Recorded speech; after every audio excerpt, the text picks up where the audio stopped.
hearing that, Angie, about heater not working in your car on your way in. Yikes! Yeah, that's not what you want to deal with in the middle of an Arctic blast. That is for sure. I hope you're trying to warm up now. Hello, everyone.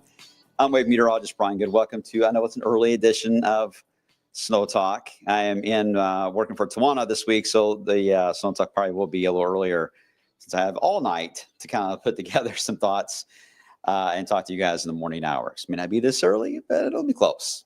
Hope you guys are doing well. I've had a good holiday weekend so far. I know the cold outside is certainly the big story, and normally snow would be.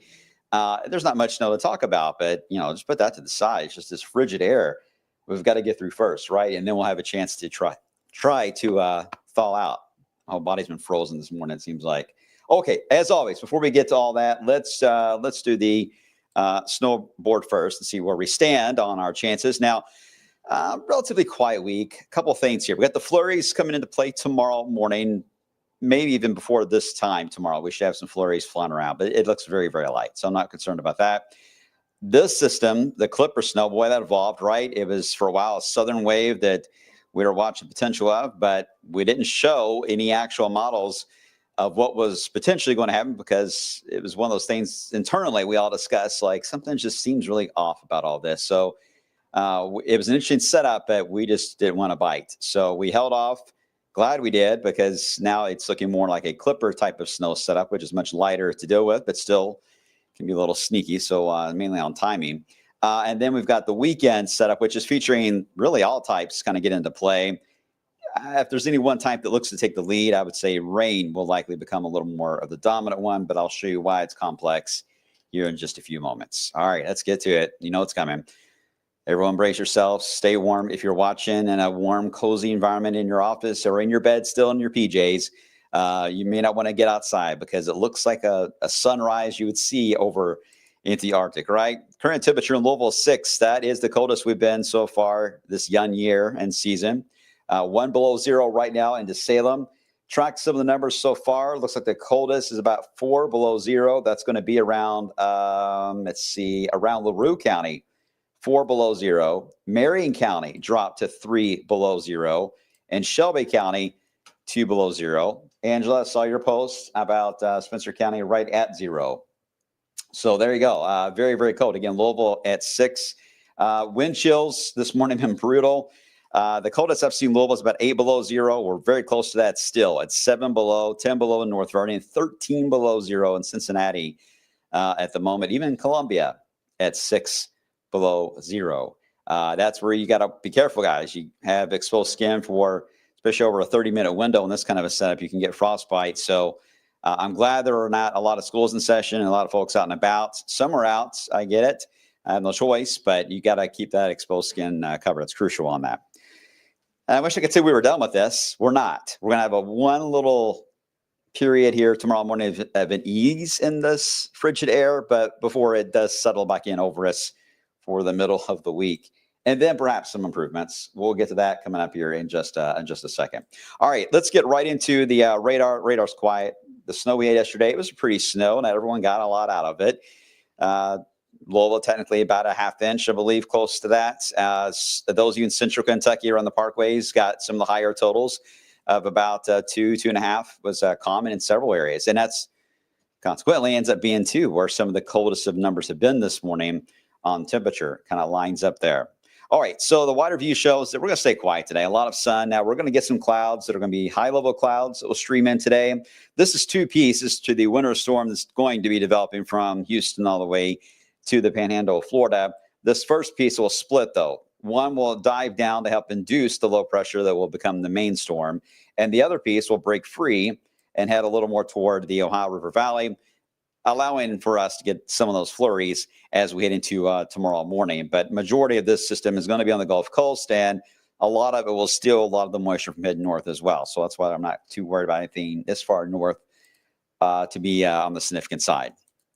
But boy, look at these cold weather alerts. Now, these replaced, of course, the wind chill advisory, wind chill watch, and wind chill warning. Those were the 3 categories. They renamed them to cold weather advisory, extreme cold weather watch, and extreme cold weather warning.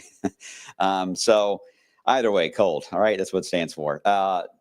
Look at that. Just about every state in the lower 48 is being impacted. And I'm talking to you, Tampa. You're in this, but also in all of Kentucky, all of Indiana, all the way back to the Front Range of the Rockies. Pretty remarkable to see the extent of this cold air. And then, of course, we'll watch and see how these two pieces split. The southern one develops into the winter storm. Houston, New Orleans, Mobile, Alabama, perhaps even Destin, Florida, Louisville South. We'll be dealing with the wintry aspects of the system as it continues to hold on a fairly strong signal of it hugging the I-10 corridor and Highway 17 or I-95, that zone for the Carolinas. But this may be one of the setups where more of the beaches get a wintry setup than the inland areas. But still a fascinating one for sure. And one that even though the snow amounts may not be overly high, could be an inch or so in some areas, a little higher. I think the higher snowfall amounts will likely be around Texas and Louisiana. But there's going to be a lot of sleet mixed in with this, some freezing rain, and that's going to cut down the snow total. So it will still be a mess for the South. But those blockbuster snow totals, I think we're flying all over social media there for a while and stuff. The system is not going to do that. But still, it is going to give quite the headache because many areas that this is hitting, they don't have any snowplows or any salt trucks. So they rely on the warmer air coming into play to help them out down there. So if you're expecting a lot of packages to still be delivered, from what I can gather, there's still a lot of deliveries, not only because of the wildfires out west. Obviously, the network has been completely disrupted there. But this winter storm here may do the same thing on adding to disruption. So be patient with our friends trying to get this stuff delivered because this is going to be quite of a challenge to kind of get it all back on track. Okay, so what about locally? Walk you through this in an hour-by-hour type of setup. Then I'll get you to the weekend, and I'll be out of your hair and let you guys enjoy the rest of the day being buried in the blankets. Okay, fair enough. Here we go. Futurecast showing the clouds this morning that will increase later on, but in general, a lot of sunshine today. We'll be in the mid-teens today. Wow, get the shorts out. Normal highs in the 40s. All right, the clouds do move in tonight, and we get that first piece that breaks free from the winter storm. So this is where we get the flurry action that will start to develop. More than likely, way before the sun comes up, the flurries will be on the radar. But these will be the type that will just kind of blow around. Can't do much. There will be a bit of a wind, so that kind of will carry it around. But we do have cloud cover, and that's important to note because that will act as a blanket for the area as well. So, yes, it is still going to be very cold tomorrow morning, but maybe some modest improvement of a few degrees from what we were this morning. And that counts. It may get us out of advisory level on the cold side, but it could still allow certainly for a very cold setup tomorrow morning, just not as brutally cold as this morning. And again, a few flakes will be flying on by. But here's the problem. It moves in, moves on out. We get back into sunshine later into the afternoon, evening, and then we lose our blanket and the wind relaxes again. So now we're back in the same boat we're basically in this morning, where we could get between below zero up to about, say, 7 or 8 above. And that could, I know that Jennings, Lawrence, Jackson, and Carroll, you guys are going to hold on to your cold weather advisory all the way through Wednesday. But the Weather Service offices for Kentucky here, for mainly Louisville's will be deciding whether or not we hit the criteria. For our criteria, it's either an actual or it feels like a 5 below.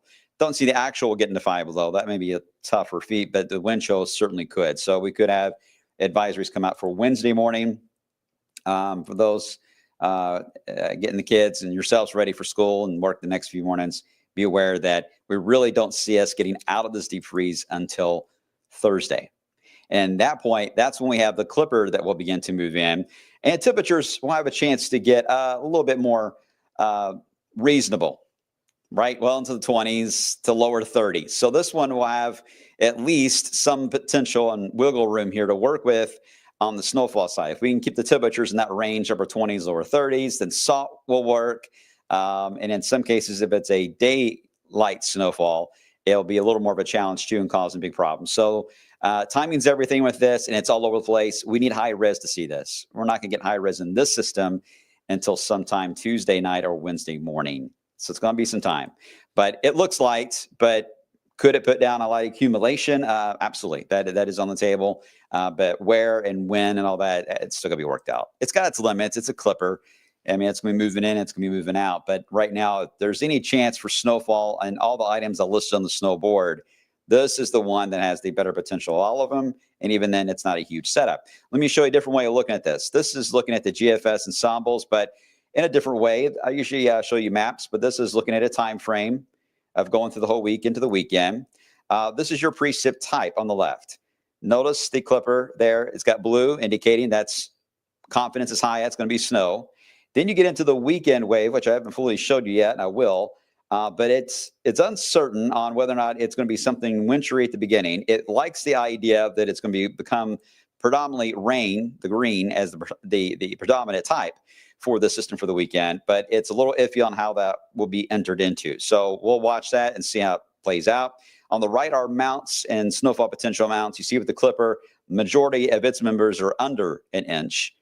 And then you get into the weekend and they kind of go, wow, because it just depends if we get a little bit of a thumping of snow before we warm to rain. Those questions still have to be fine-tuned on the weekend setup, but at least for the clipper, confidence is much higher on this being a light setup. But again, timing's everything. If it moves in Friday morning and starts to impact the Friday morning commute, then okay, then we may have to pay a little more attention to it, right?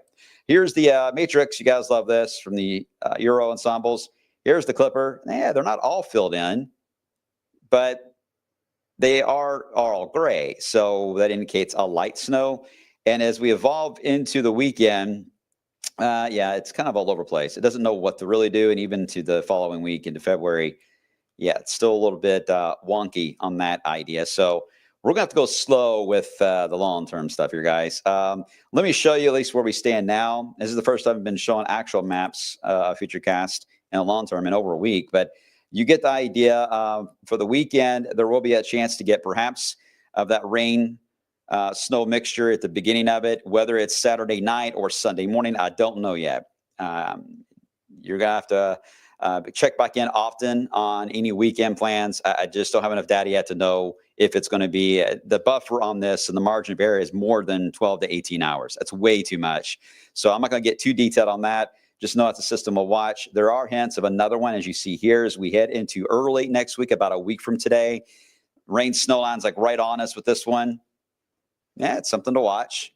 We'll see. I haven't added it really to the board yet. I want to give this more time in the oven.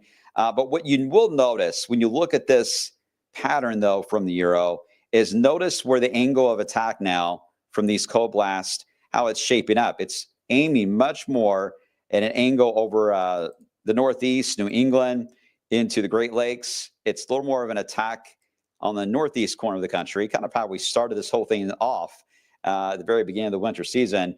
But does allow for systems to start to roll in out of Texas that could still get involved.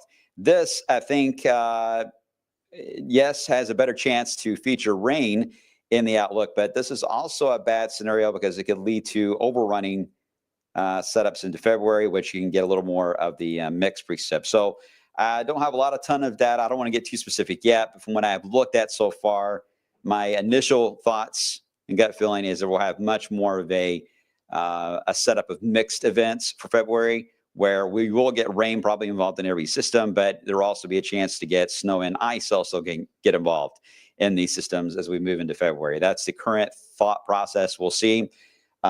We just don't have the dominating Arctic blast that comes straight down unless that changes. Maybe the long range is wrong and this will shift back west for that dip again. If so, then we're back in the plunge, but we're also out of the big snow range again. It gets back down to Texas and into the deep south. So there's plus and minuses on shifting where the cold air attacks from and how it enters the United States on its winter storm impacts. But yeah, again, needs more time in the oven. All right, let me get right into the 10-day and try to get to some of your questions that you guys, I'm sure, have.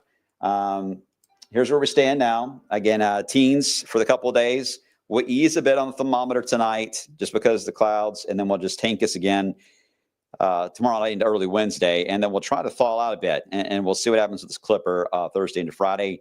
And I'll keep the majority of what's happening for the weekend, mainly rain, especially in the daytime periods. But I think we need to keep an eye on anything frozen, especially at the very beginning of this. Okay. All right. Travis, the Hudson Bay vortex is still there. It is still there, but the angle that it gets attacked from on the southwest side doesn't matter. And that's where, again, it's all other pieces have to line up. So it's not a guarantee yet, but it does. The fact that it is there does make me leery of trusting anything long-term right now.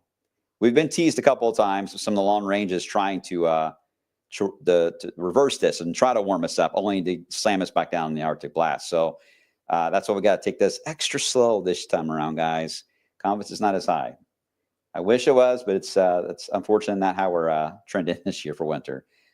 Okay, let's see. Hello, Renee. I hope you're doing well. Do you see any more decent snow foreseeable future? Well, it depends on what you mean by decent, but at least some light accumulations, maybe with the clipper on Friday, maybe. Otherwise, I can't tell too much on the long range because temperatures, once you start to get into a temperature sensitive forecast, which we're about to get back into, it's easy when it's cold everywhere. We know it's going to be snow. But when you start playing with the temperature game, not only at our feet, but above our head, well, then it just gets into a big old mess. And you don't know. It's like trying to bake a cake for the first time, and you're not exactly sure how much of what you need to add in. So therefore, if we were doing a competition, everyone's cake probably would taste a little different because we all didn't do the same. Same with these kind of winter storms. We can see all the ingredients, but how this all turns out in the oven is unsure. Okay. 7 down in Greensburg. Is that -7 or 7? Okay, 7. Okay, thank you, Linda. I appreciate that. All right, guys. I told you guys this will be a short one today, and I want to keep it relatively short. It's a holiday. I want you guys to relax and enjoy the day today. If you have any events you're heading off to, that you're able to get outside and do that. Just brace for very cold setup. I hope your car battery works. If you haven't touched your car at all the past couple of days, prepare for frozen doors.